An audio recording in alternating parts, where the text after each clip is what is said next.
Hey, I'm Siobhan, and I love talking about all the things related to freedom and personal growth. And I'm on a journey to redefine freedom on my own terms as I become the woman I desire to be.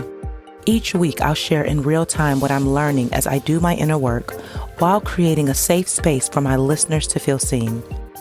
If you desire to be free and live a life that feels good to you, then you're in the right place for beautiful conversations that's going to support you on your journey to freedom. Welcome to the Siobhan J. Middleton podcast. Now let's start the show.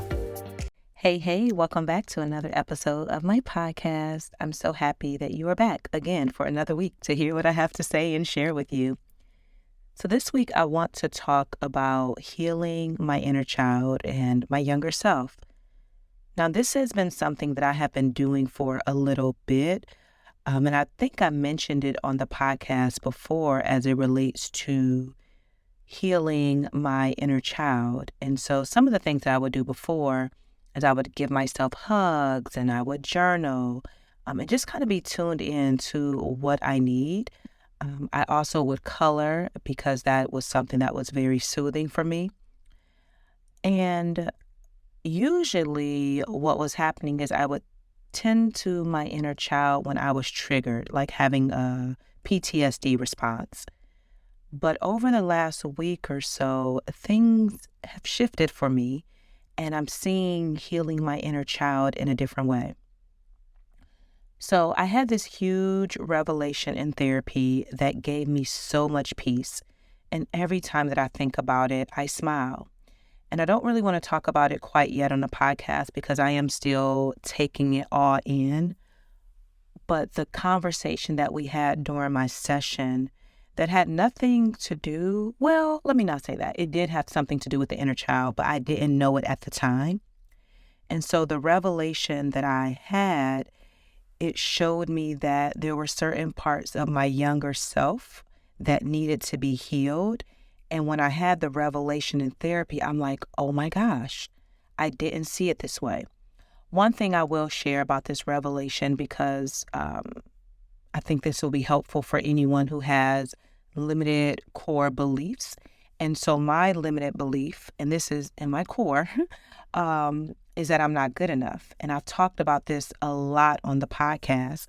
And that belief stems from my childhood, where my mother and my father made some choices that made me feel like I wasn't good enough. So if my mother and father didn't love me, if they weren't there for me physically, emotionally, mentally, all of these things, then of course I couldn't be good enough. Now, over the years, I have healed that particular wound, and I will say it's been in layers. And so I now can see how that belief can show up in other relationships that I'm now doing my work around. And when I got that revelation, I'm like, this makes so much sense why my inner child is triggered by certain things, if you will, because the core belief is I'm not good enough. And so I have this affirmation that I say all the time that I'm more than good enough and I get better every day.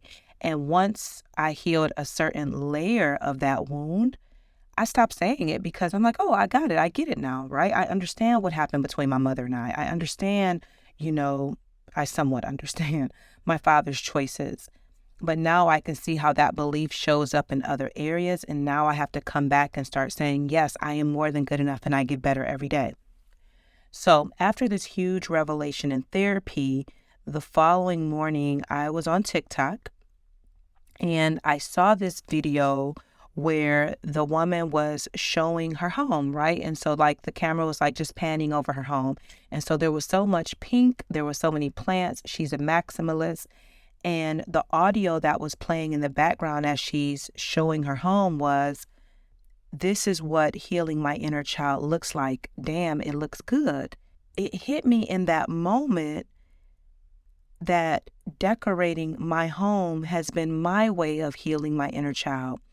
But I never thought of it before watching this TikTok. I have been sharing with my friends that I thought, and I think this still could be true, that one of my hobbies is decorating my home. But as I've been bringing different pieces in my home, and I've been very intentional with what I buy, where I put it, and all of that, it was more of a hobby to me. But I now know that, no, this is your way of healing your inner child. And let me explain a little bit further. So growing up, my mother and I moved around a lot. It felt like so many months we were moving into a new home. And oftentimes we didn't have furniture. Or my grandmother would purchase furniture from the Goodwill, and then we would have it temporarily. And then we moved to the next place, and I don't know what she did with it, but we wouldn't have it. So there would be oftentimes we wouldn't have furniture at all. And I never liked that. Another thing is because we moved a lot, I'm always at a new school. So always trying to make new friends and find my footing. And so as I was watching that video on TikTok, and I'm like, oh, this is the way I'm healing my inner child. I had that revelation like, oh, when you were growing up, you moved around a lot and you never had things that were quite your own, or you never could feel settled. And even when I moved into my home, when we got married and we started having children and things like that, it never quite felt like my own. So, and that's a conversation for another day. So moving into my apartment, y'all know when I first moved in, one of the things I was so excited about was having a pink sofa. And before I even moved into the apartment, when it was just a thought, I was like, oh, I'm definitely getting a pink sofa. Now, why a pink sofa?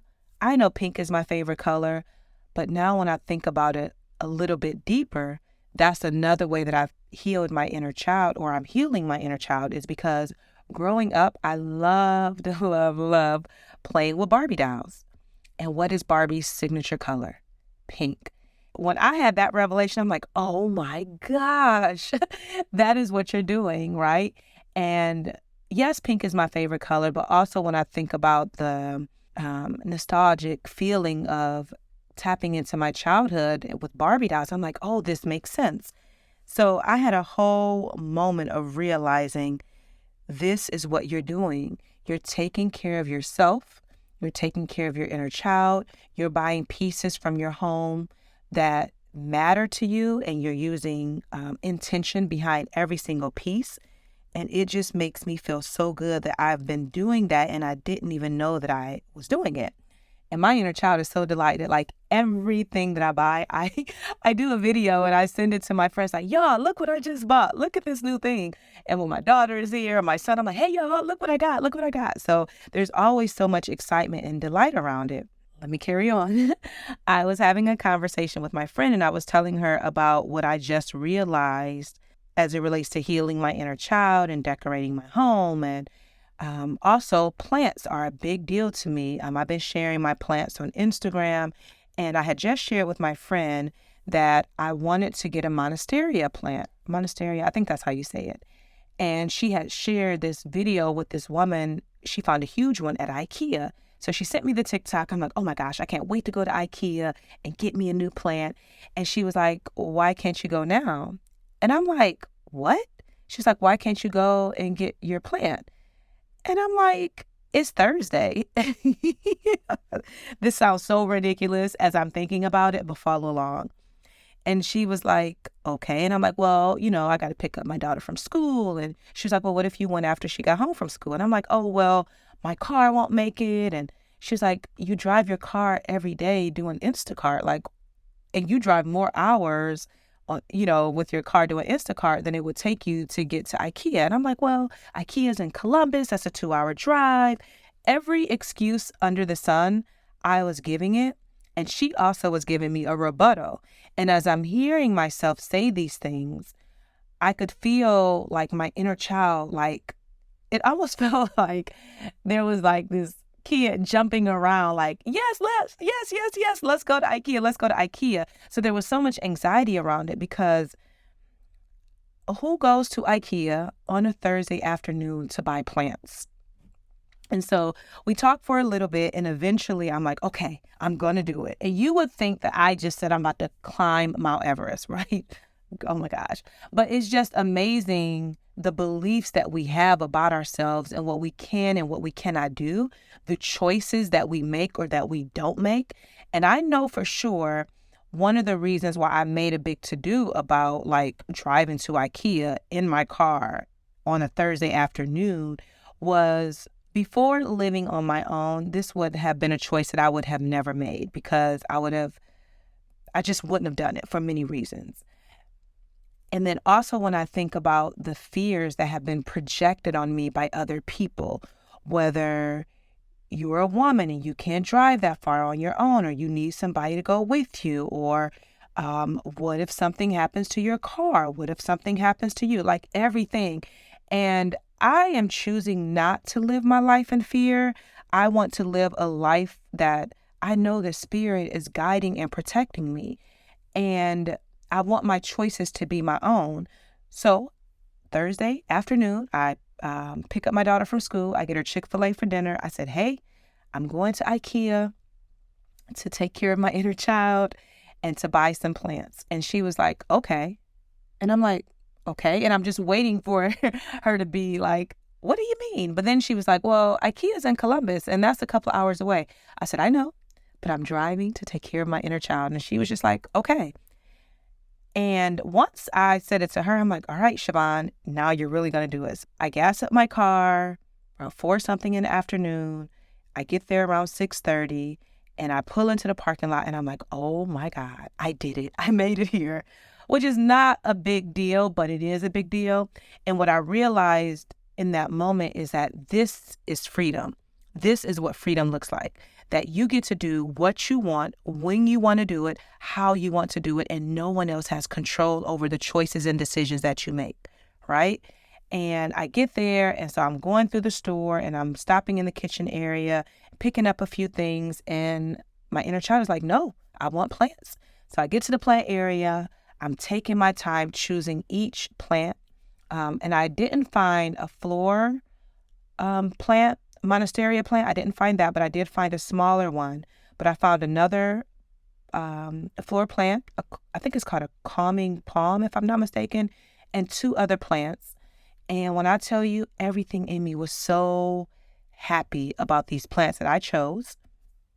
I also ended up getting a French press coffee maker and a mug, a clear glass mug that I love drinking out of. And with the French press coffee maker, I had experienced French press coffee several times. And the last couple of times I had it was at my friend Liz's house. And every time she made me a cup of coffee, I'm like, this coffee is so good. And I've watched her do the whole ordeal with the French press.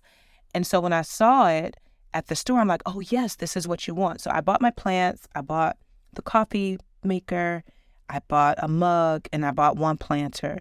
And then I loaded everything up in the car. I stopped at Chick-fil-A and got some dinner and got some Krispy Kreme donuts and drove back home listening to MJG and 8 Ball, Tupac, Renaissance album. And I was just like feeling so good. I got back home around 10:30 that night. And y'all, the beautiful thing about this is that I took care of my inner child because number one, I realized, oh, decorating my home is a way that I'm healing my inner child, right?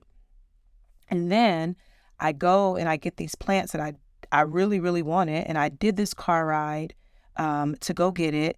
And I went to the store that I've been wanting to go to forever since I moved into my apartment. And I've been trying to link up with friends to do it, and it just didn't work out. And it's like, Siobhan, you don't always need somebody to go with you. You can go on your own. And IKEA is just a couple of hours away. You can go and get what you want. Your car is fine, and I'm like, wow, this is freedom. And this is what it looks like to take care of yourself. And I'm just so proud. I'm so, so proud. And then the next day I had this strong desire to make a chocolate cake. And I had all the fixings at home to make it from scratch. And then I also wanted to get some chocolate frosting. So I made myself the most delicious chocolate cake with chocolate frosting from scratch. Well, the cake was from scratch. The frosting was store-bought. And it was so delicious. And this is how I've been taking care of myself. And I didn't know that this was a way of healing my inner child. But now that I know, so even with, I have a total of 16 plants now. And it feels so good in my home. Every piece that I have, I'm now even looking at it in a different way. Like, you're taking care of yourself. You're giving your inner child what she didn't get as a kid. She didn't get a home that she could call her own. She didn't get to choose the things that she wanted.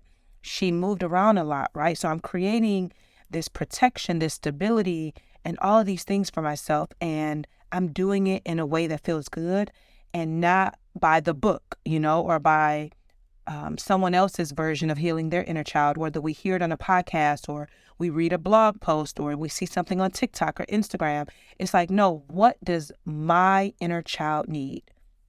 And so that's what I want you to think about. Take some time and go back to your childhood and what were some of the things that you deeply enjoyed just because? And then how can you bring those things into your life today, right? So even when I was mentioning hobbies earlier, I was having a conversation with my friend and we were talking about our hobbies. And I'm like, oh, I have several hobbies. Decorating my home is one. Music, I love, love, love music. And I talk about that a lot on the podcast.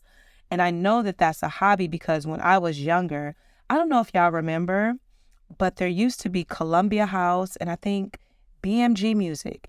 And you could get 10 CDs for a penny, right? And I remember filling out the postcard and getting my CDs.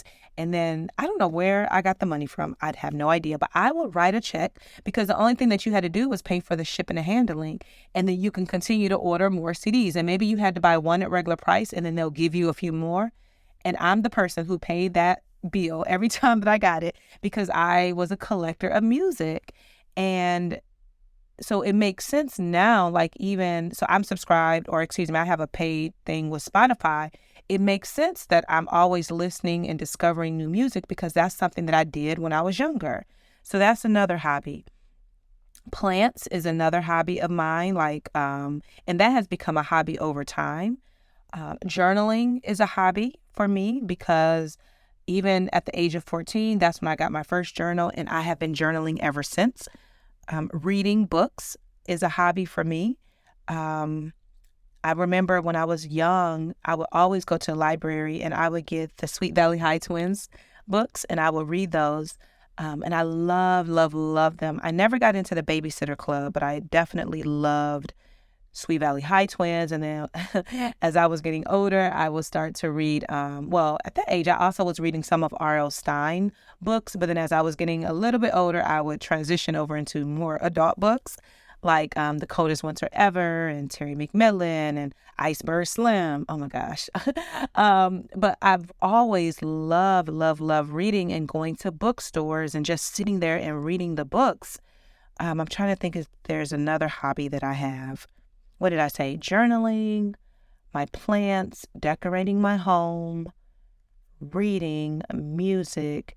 I feel like it was one more thing that I truly enjoy doing. I can't think of it right now, but I want you to consider that, right? So a few things. Think about how you can tend to and take care of your inner child or your younger self. What does that look like specifically for you? And then what are some of your hobbies, right? Because your hobbies will also help take care of your inner child, right? Because those are the things that you enjoyed doing when you were younger. So that's what I'm doing to heal my younger self. And I'm feeling really amazing. I'm feeling really, really good. It's just such a beautiful feeling to take care of myself in a way that feels good to me. As always, thank you so much for listening. Subscribe anywhere you listen to podcasts, whether you're listening on Apple Podcasts, Spotify, YouTube, or whatever. Make sure you're subscribed or following along. Be sure to follow me on Instagram. My handle is in the show notes. I would love, love, love for you to give a 5-star review on Apple Podcasts and let me know what you think of the episodes. Share this episode with a friend and say, hey, girl, hey, how are you healing your inner child? Listen to this episode and let's talk about it. Share it on social media, wherever you share. And then lastly, if my work is inspiring to you in any way, you can always treat me to a cup of coffee or 2 or 3. As y'all know, I'm loving my French press. And my friend was telling me to get into drinking Colombian coffee. So I'm planning to buy some Colombian coffee to make at home. So any contribution that you make is always appreciated. So thank you so much. And just want to send you so much love and light until I see you next time.